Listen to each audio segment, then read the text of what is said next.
A blessed Sabbath day, everyone. I'm Pastor Rex Frank, and welcome to Revival of Faith Ministries. This is the first Sabbath of November 2025, and it is a blessing for us to be here today in the presence of Almighty Father Yahweh.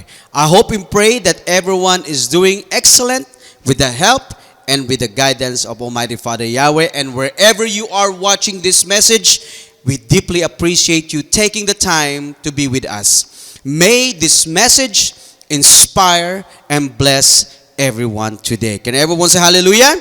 Hallelujah. All right, to start our message, please turn your Bible to John chapter 15, verses 1 to 2. And it says, Then Yahshua said, I am the true vine, and my Father takes care of the vineyard. He removes every one of my branches that doesn't produce fruit. He also prunes every branch that does produce fruit to make it produce more fruit. Basahin naman po natin sa Tagalog. Ganito naman po ang pagkakasabi. Ako ang tunay na puno ng ubas at ang aking ama ang tagapag-alaga. Inaalis niya ang bawat sangang hindi nagbubunga at kanya namang pinuputulan at nililinis ang bawat sangang nagbubunga upang magbunga pa ng lalong sagana. Can everyone say hallelujah? Hallelujah. Friends, let us humble ourselves and pray to Almighty Father Yahweh as we prepare to receive His Word. Manalangin po tayo. Heavenly Father Yahweh, we come before you with hearts full of gratitude for bringing us together in this sacred gathering.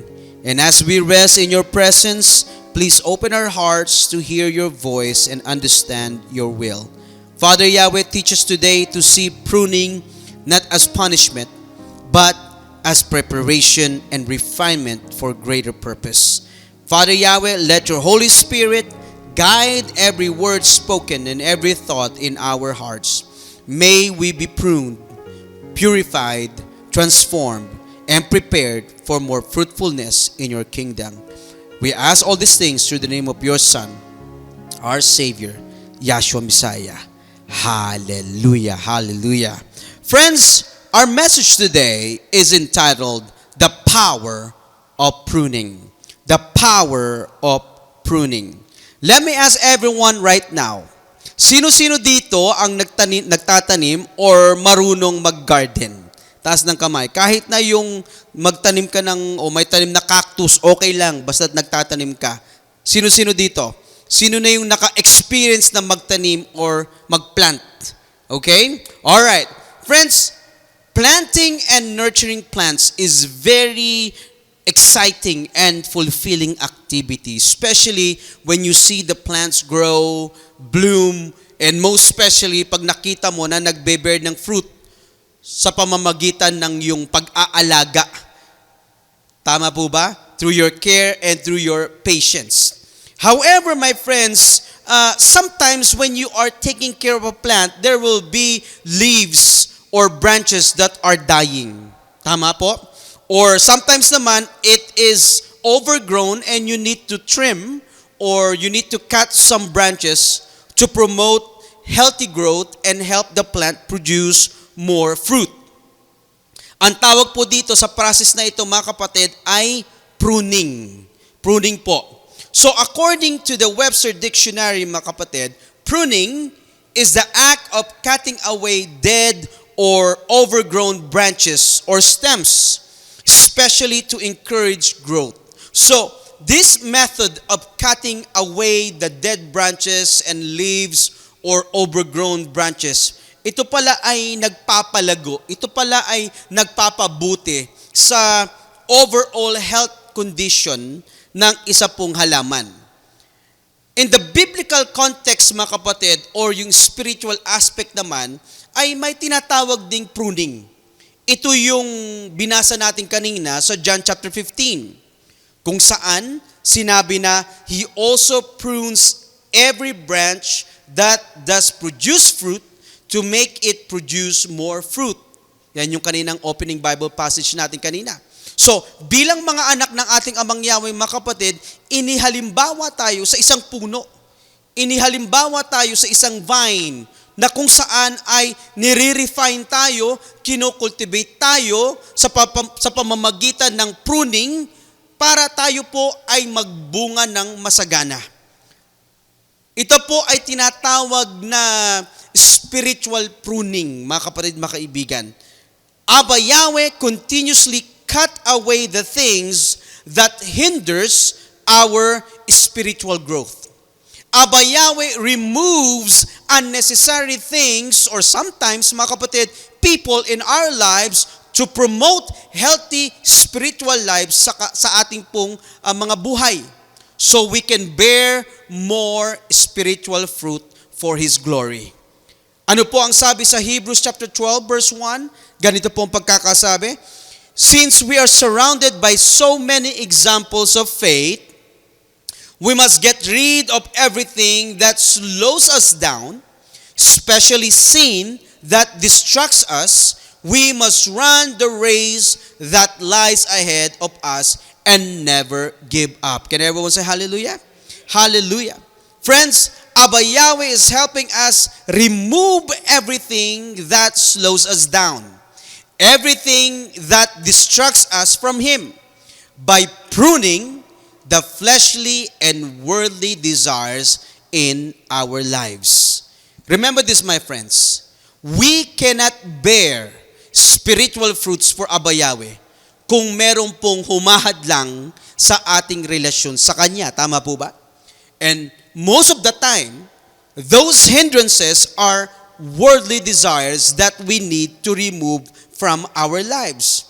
And that's why, my friends, we are instructed not to conform to this world, but be transformed by the renewing of our mind. Friends, spiritual pruning begins in our mind. Nag-uumpisa po ito sa pagsishape sa atin sa pamamagitan ng pagbabago ng ating pong kaisipan. Friends, for us to bear spiritual fruit para po sa ating Amang Yahweh, dapat ang ating kaisipan ay maging katulad ng kaisipan po ng ating Messiah Yeshua. Tama po ba? Ano po ang sinabi sa Philippians chapter 2 verse 5? Basahin po natin yan. In your life together, think the way Yeshua Messiah thought. Ano pong sabi? In your life together, think the way Yeshua Messiah thought. Look at this, my friends. Kapag ang kaisipan natin ay kagaya ng kaisipan ng ating Messiah Yeshua, makakaiwas tayo na makiayon sa gawain po ng mundo. Tama po ba? Kung ang iisipin natin araw-araw ay kung papaano mapagpatibay ang ating pananampalataya o kaya naman mapalakas natin ang ating relasyon sa ating Amang Yahweh, hindi po tayo madadala sa mga gawa ng mundong ito. Tama po ba? Mga kapatid, mga kaibigan, tinatanggal po ng ating Amang Yahweh ang mga bagay na humahadlang sa relasyon natin sa Kanya. Subalit, ang mga bagay na makakatulong sa ating pananampalataya, magpapalakas sa ating pananampalataya, ito po ay pinapaunlad at pinapatibay ng ating Amang Yahweh. Friends, Abba Yahweh's work in our lives is not just about giving blessings. It's also about taking away the things that are not good for us. Sometimes, mga kapatid, He removes certain things or even certain people from our lives, not to hurt us, but to help us grow. He clears the way so we can fulfill our purpose and bear good fruit for His glory. And it's not just people, it's not just situations that He removes, my friends. He also cuts away our wrong attitudes, our selfish desires, and our pride so that we can walk humbly and reflect His character every day. Tama po? Remember this, my friends, every time that we go through seasons of pruning or tinatawag na period of refining sa ating pong buhay, merong pong intensyon, merong pong reason ang ating Amang Yahweh kaya niya ginagawa ito. Friends, the purpose of pruning is not to make us less, but to make us more fruitful sa ating pong buhay. Abba Yahweh is pruning us to be more loving, to be more patient, to be more humble, and more like our Messiah, Yeshua. Tama po? Take note of this, my friends. When Yeshua said, nung sinabi niya yung pinuputulan at nililinis ang bawat sangang nagbubunga, ito po yung binasa natin doon sa John chapter 15, ang kausap po dito ng ating Messiah Yeshua ay yung mga disciples. Ang kausap niya dito, mga kapatid, ay yung mga tao na sumusunod sa Kanya. Kaya ang ibig sabihin nito, nagpapahayag lamang ito na kahit na yung mga faithful believers, yung kanyang mga followers ay makakaranas ng season of pruning. Makakaranas, mga kapatid, ng season of refining sa kanilang pong buhay. Tama po? Hindi ibig sabihin, my friends, na we are already believers at feeling natin ay lumalago na ang ating spiritual na buhay, ay tapos na yung work ng ating Amang Yahweh. Hindi po, mga kapatid. Hindi po natatapos ang pagtatransform ng ating Amang Yahweh sa ating pong buhay. Kaya nga, ano po ang sabi sa Philippians chapter 1, verse 6, I'm sure that the good work Yahweh began in you will continue until He completes it on the day when Yeshua Messiah comes again. Can everyone say hallelujah? Hallelujah. Take note of this, my friends. Take note of the praise na sinabi, will continue. Hindi po nagtatapos ang gawain ng ating Amang Yahweh sa ating pong buhay. Because Abba Yahweh will continue to trim us and remove the things that hinder our spiritual growth. Friends, ang mga bagay na inaalis po ng ating Amang Yahweh sa ating pong buhay ngayon ay paghahanda. Inihahanda niya tayo para sa mas maganda at mas mabungang kinabukasan. We may not understand what's being removed today. But one day, my friends, one day, we will thank Almighty Father Yahweh for what He removed.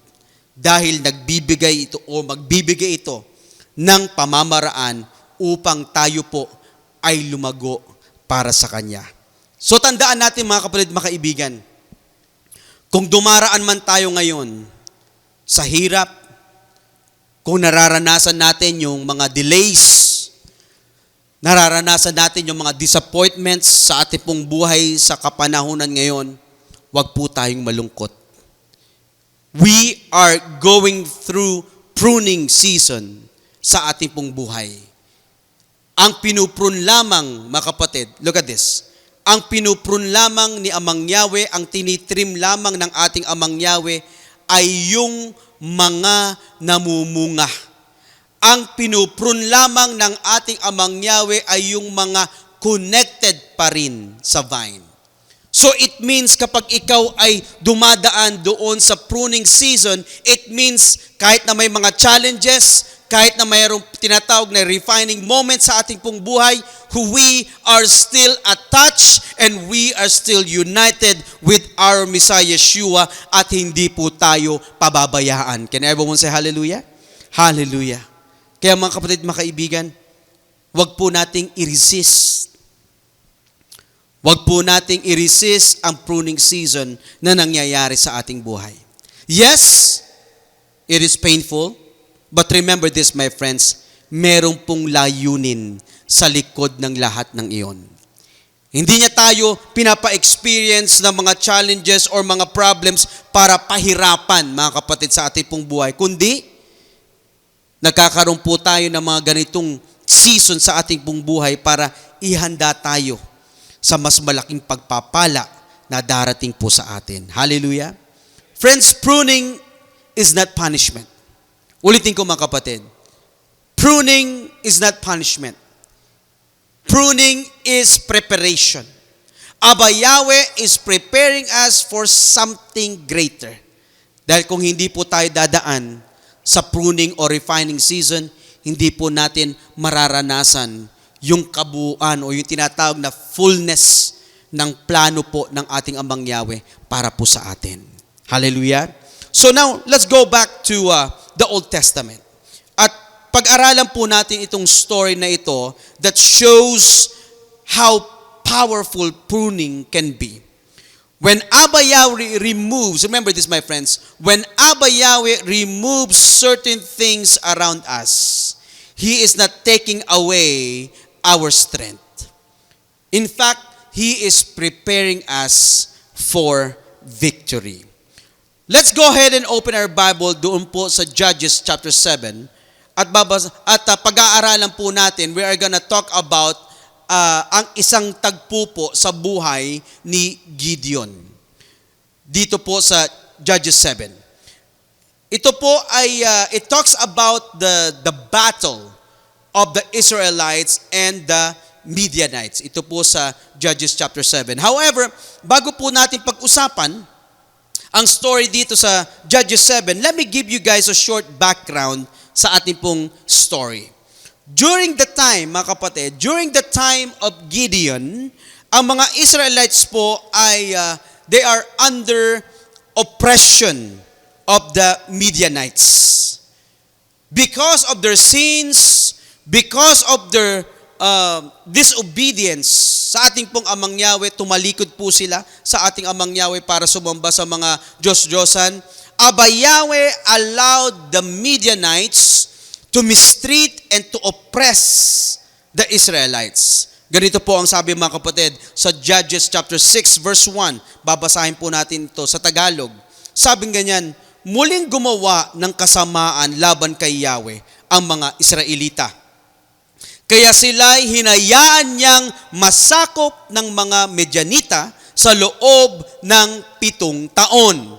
So, for 7 years, my friends, the Israelites were oppressed and they were hiding doon sa mga caves. They were hiding doon sa mga mountains para po hindi sila makita ng kanilang mga enemies. Because that time, mga kapatid, mga kaibigan, their enemies, the Midianites, they kept destroying their crops. And kinukuha ng mga Midianites yung mga livestocks nitong mga Israelites. So, the people finally cried out to our Almighty Father Yahweh for help.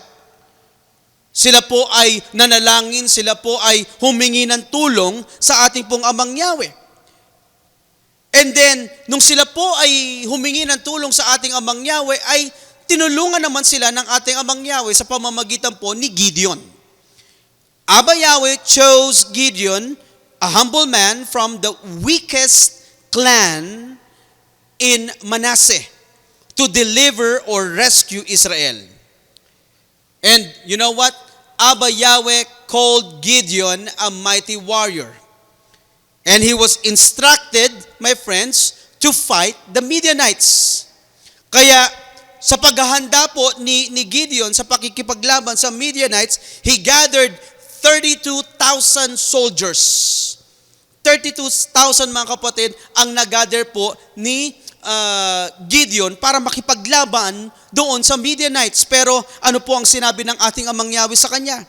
Sabi ng ating Amang Yahweh sa kanya, you have too many men. Marami kang mga tauhan.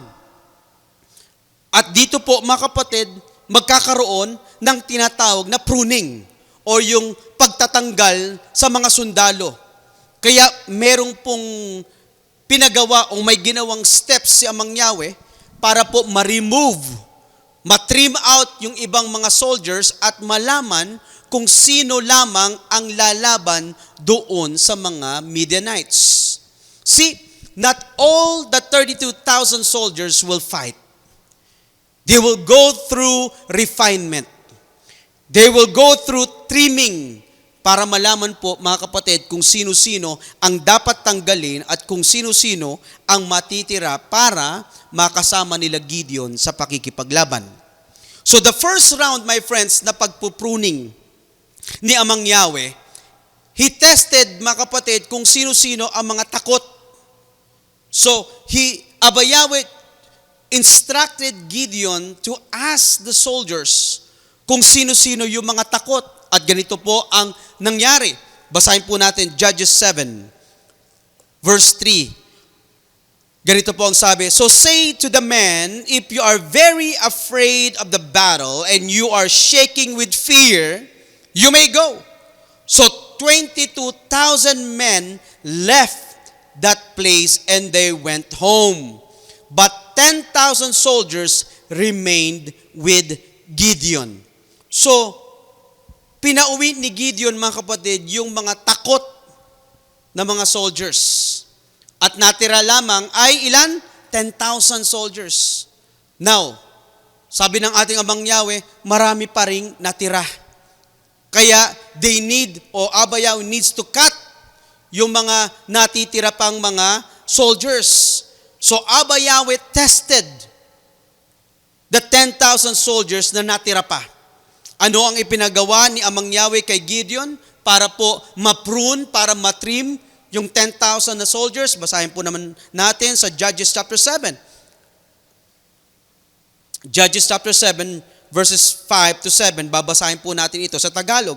Sabi ngayon, "Kaya dinala sila ni Gideon sa ilog at dooy sinabi ni Yahweh, ibukod ang lahat ng umiinom ng tubig sa kanilang kamay na parang umiinom na aso.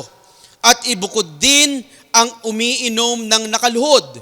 May 300 tao ang uminom sa kanilang mga kamay at ang iba naman ay uminom na nakaluhod. Sinabi ni Yahweh kay Gideon, sa pamamagitan ng 300 taong ito ay ililigtas ko kayo at pagtatagumpayin sa mga Medyanita. Ang mga natirang tao ay pauwiin na sa kanilang lugar."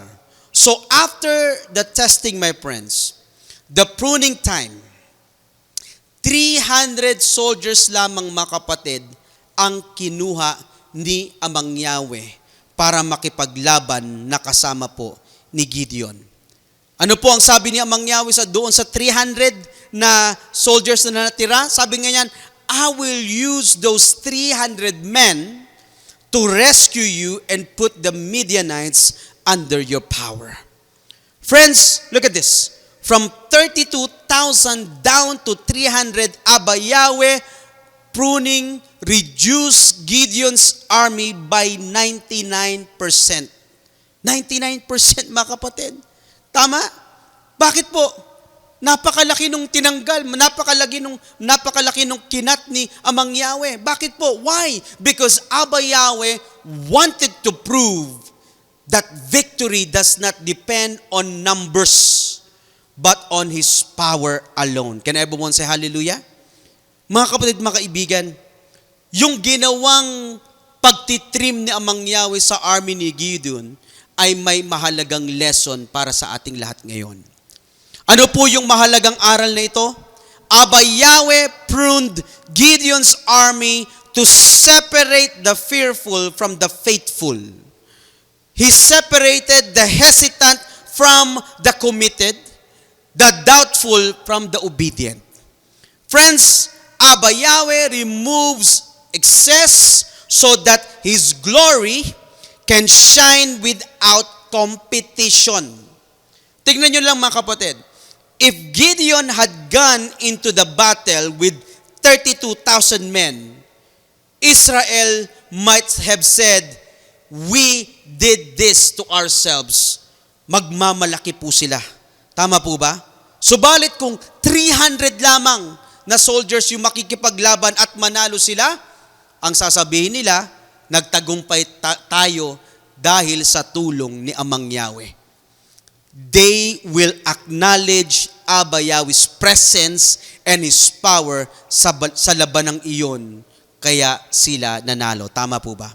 Friends, this pruning of Abba Yahweh made sure that no one could take the credit because the victory belonged to Him alone. Alam niyo, mga kapatid, mga kaibigan, minsan po, si Amang Yahweh mismo ang nag-aalis ng ilang tao o bagay sa ating pong buhay. Bakit? Kasi, mga kapatid, gusto ng ating Amang Yahweh na ilagay tayo sa posisyon ng tagumpay. Yung tagumpay na siya lamang ang pwede nating papurihan at hindi ibang tao or worse, yung papurihan yung ating mga sarili. May mga pagkakataon na tinatanggal niya ang mga bagay o minsan pati mga taong inaasahan nating tutulong sa atin para matutunan nating i-acknowledge na siya lamang ang tunay na source ng tagumpay, siya lamang ang tunay ng nagbibigay ng kapayapaan at kalakasan sa ating pong buhay. Can everyone say hallelujah? Friends, I encourage every one of us to remember this. Abba Yahweh doesn't prune to punish us. He prunes to prepare us. He doesn't take something away to hurt us. Abba Yahweh removes it to make space for something greater. Yung story po mga kapatid ni Gideon ay nagpapakita sa atin ngayon ng power of pruning. Abba Yahweh will cut away or He will remove anything from our lives that will keep us from growing, trusting, and walking closer with Him. Friends, Gideon could have doubted Abba Yahweh. Tama po ba? Gideon could have doubted Abba Yahweh. Imagine this. Out of 32,000 na soldiers, only 300 were left to fight the battle. Pwede siyang mag-doubt, pero hindi niya ginawa. Because Abba Yahweh wanted Gideon to see that victory does not depend on numbers. It depends on obedience and faith. He was pruning Gideon's army to prove that his power is made perfect in weakness. Can everyone say hallelujah? Friends, tandaan po natin, when Abba Yahweh prunes our lives, He may remove what looks big, He will remove what looks strong sa ating buhay. Subalit, ang ititira lamang niya ay yung mga bagay na makapagbibigay ng karangalan sa Kanya.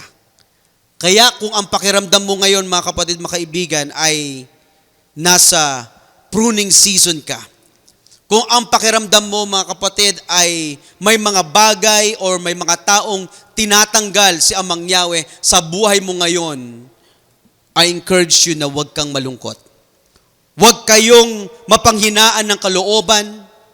Huwag na huwag kayong bibitiw sa iyong pananampalataya sa ating Amang Yahweh. I encourage everyone when you are going through the pruning season, keep trusting and keep obeying Almighty Father Yahweh sa inyong buhay. Dahil after the pruning season, my friends, you will have a greater faith, stronger character, deeper dependence sa ating Amang Yahweh, and most especially, lasting fruit that will glorify our Elohim. Can everyone say hallelujah? Hallelujah. Now ngayon naman mga kapatid, dumako tayo sa New Testament. And let us see another side of the power of pruning. Ito naman mga kapatid, magpapakita sa atin ng awa at pagtsatsaga ng ating Amang Yahweh para sa ating lahat. In Luke chapter 13, verse 6 to 9, in Luke chapter 13, verse 6 to 9, my friends, mababasa natin dito ang isang story na sinabi po ng ating Messiah Yeshua sa kanyang mga disciples at sa mga taong nakikinig sa kanya noong oras na iyon. Our Messiah Yeshua told a parable about a man, siya yung owner, who had a fig tree planted in his vineyard. Yung owner po, mga kapatid, yung owner went to the fig tree at tinignan niya kung mayroong pong bunga itong igos. Pero wala po siyang nakita. Kaya ano po ang sinabi ng may-ari? Ano po sinabi ng owner doon sa tagapangalaga? Basahin po natin. Luke 13, verse 7. Ang sabi niya, so he said to his gardener, look, for 3 years, I have come to look for fruit on this tree, but I have never found any. So cut the tree down. I do not think that it should be here. It it is wasting the ground. Yan po ang sabi nung owner. So, 3 taon na pala niyang tinitignan kung may bunga or magbubunga itong igos na ito. And every time, my friends, natitignan niya itong fig tree, wala po siyang makitang bunga. Kaya nga, ano sinabi niya doon sa tagapangalaga? Pinapaputol niya na ito doon sa hardinero. Dahil, ano sabi niya? Sinasayang lamang nito yung lupa kung saan siya nakatanim, kung saan ito nakatanim. Pero ano po yung sinabi po ng hardinero, my friends? Ano po yung sinabi ng tagapangalaga doon sa owner ng puno? Let's look, let's read. Luke 13, basahin po natin verses 8 to 9 at babasahin po natin ito sa Tagalog. Ngunit sumagot ang tagapag-alaga, huwag po muna nating putulin ngayon. Huhukayan ko po ang palibot at lalagyan ng pataba. Baka sakaling mamunga na sa susunod na taon, kung hindi pa, saka po ninyo ipaputol. So nakita natin mga kapatid, binigyan pa ng pagkakataon yung puno ng igos para mamunga ito. Now, let me ask everyone right now. Sino po ang nire-represent nung owner dito sa story na sinabi ng ating Messiah Yeshua? Walang iba po, ang owner ay si Amang Yahweh.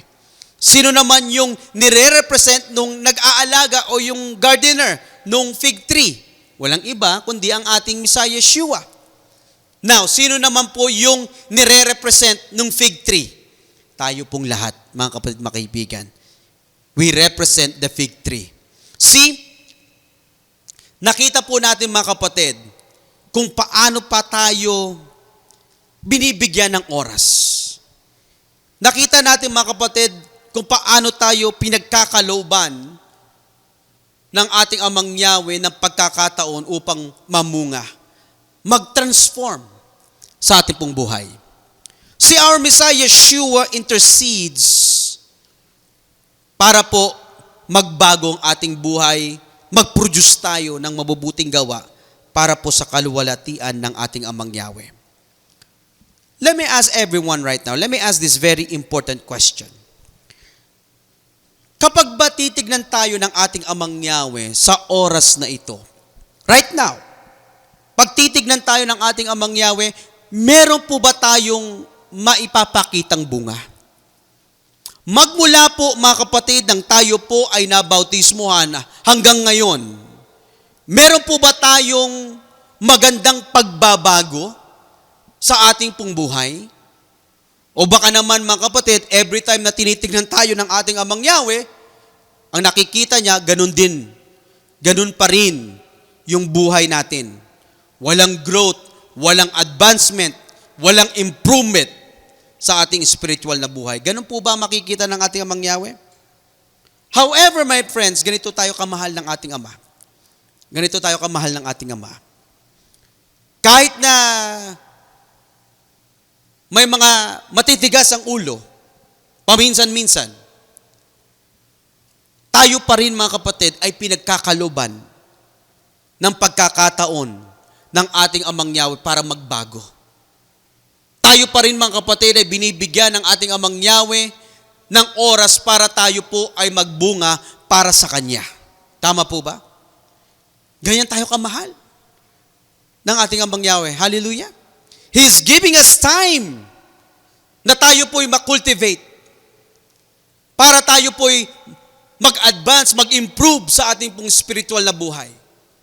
Abba Yahweh gives time for us para tayo mag-grow, para po tayo ay magbago, hoping, my friends, na tayo ay magbubunga para po sa Kanya. Kaya nga kung mapapansin ninyo mga kapatid, dun sa kwento, dun sa parable na sinabi ng ating Messiah Yeshua, hindi po agad tinanggal yung fig tree. Tama po ba? Hindi po agad pinutol yung fig tree. Ano po ang sabi ng tagapangalaga? Huwag po muna nating putulin ngayon. Huhukayan ko po ang palibot at lalagyan ng pataba. Alam niyo mga kapatid, ang ating Amang Yahweh ang mahabagin. Tama po. Ang ating Amang Yahweh, siya ay mapagmahal. Ang ating amang Yahweh, mga kapatid, siya ay matyaga sa ating lahat.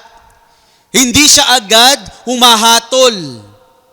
Binibigyan niya tayo ng oras, ng panahon para tayo magsisi, para tayo magbunga. Pero look at this, my friends.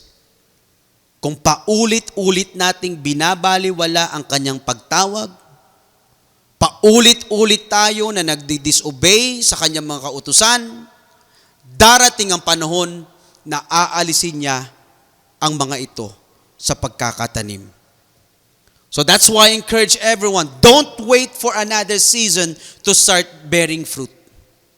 Remember this, my friends, the fertilizer is already around us. Yung pataba, nasa atin na. Ano yung pataba? His Word, the Holy Spirit. Yan yung mga pataba. The blessings na pinagkakalob sa atin ng ating amang Yahweh. Yan yung mga fertilizers na ibinigay sa atin upang tayo magbunga. Ano pang hinihintay natin? Tama po ba? Ano pa ba ang hinihintay natin para tumubo tayo sa ating buhay spiritual, mga kapatid? Friends, Abba Yahweh is saying right now, I'm giving you one more chance to grow. Ano sabi ng ating amang Yahweh? I'm giving you one more chance to grow. Kaya wag natin sabihin, may oras pa eh. May oras pa naman ako. Sa susunod na lang ako sasamba. Sa susunod na Sabado na lang ako a-attend. Sa susunod na Sabado na lang ako susunod sa mga gawain ng ating amang Yahweh. Next time na lang ako magsiserve sa Kanya. Huwag nating hintayin, mga kapatid. Let's do it now. Let's do it now. Let's serve Almighty Father Abba Yahweh right now. Di ba? Let's serve Him right now. And that's why I encourage everyone na habang may panahon pa, let us grow spiritually. Palaguin natin ang ating relasyon sa ating amang Yahweh. I encourage right now, tayong lahat na gawin natin ang makakaya natin upang makasunod tayo sa ating amang Yahweh. Baguhin natin ang ating buhay upang makita yung bunga na hinahanap sa atin ng ating amang Yahweh. Let me ask everyone right now, ilang taon po yung ibinigay na palugit doon sa fig tree para magbunga? 1 taon. At sabi kung hindi pa rin ito magbubunga, ano sabi? Tuluyan na itong tatanggalin. Tama po ba? Friends, our Almighty Father Yahweh gives us time to grow and bear fruit. But if we keep living without fruit, even after all His care, we may face the result of our choices. Not because He's angry, but because we refuse to change. Friends, through Gideon's story, natutunan natin na pinuprun tayo ni Abba Yahweh para palakasin ang ating pananampalataya at maipakita ang kanyang kapangyarihan sa ating pong buhay. Yung story naman ng fig tree, nakita natin na hindi agad tayo pinuputol ni Abba Yahweh. Binibigyan pa rin niya tayo ng panahon para lumago at magbunga. He's so merciful, He's loving, He's full of grace. Subalit tandaan po natin, mga kapatid, hindi habang panahon yung pagkakataon na ibinibigay niya na pagkakataon o oras sa atin ay nandiyan. Kaya habang may oras pa, habang may pagkakataon pa na ipinagkakalob sa atin ng ating amang Yahweh, I encourage everyone, lumago tayo at magbunga para sa Kanya. Hallelujah!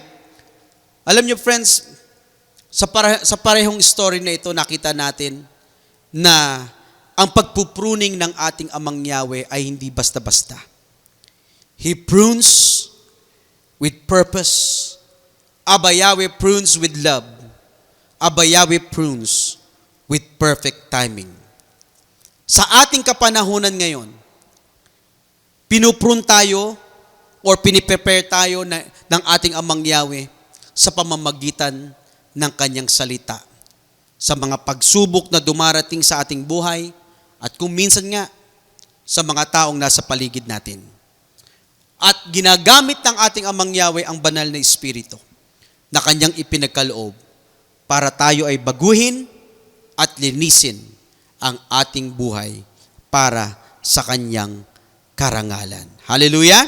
So as our closing passage today, my friends, let's go ahead and open our Bibles to Hebrews chapter 12, verse 11. Hebrews chapter 12, verse 11. Ganito po ang pagkakasabi. We don't enjoy being disciplined. It always seems painful at the time. But later, after we have learned our lesson, we will enjoy the peaceful result of living right. Can everyone say hallelujah? Hallelujah. Friends, remember this. Abba Yahweh's pruning prepares us for something greater. The pain we feel now will become our story of victory and the fruit of our faith tomorrow. When we allow Abba Yahweh to prune our hearts, our attitudes, our habits, and our priorities, gagawin niya tayong mas mabunga at mas matatag sa ating pananampalataya.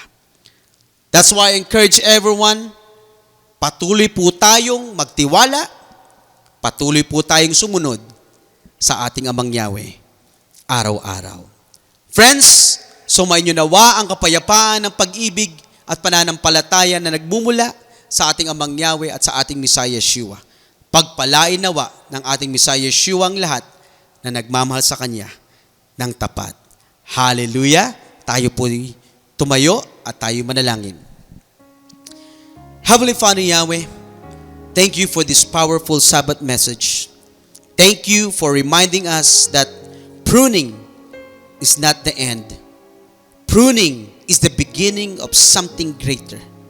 Father Yahweh, we ask you today to help us remove every pride, every fear, and every sin that blocks your fruit from growing in us.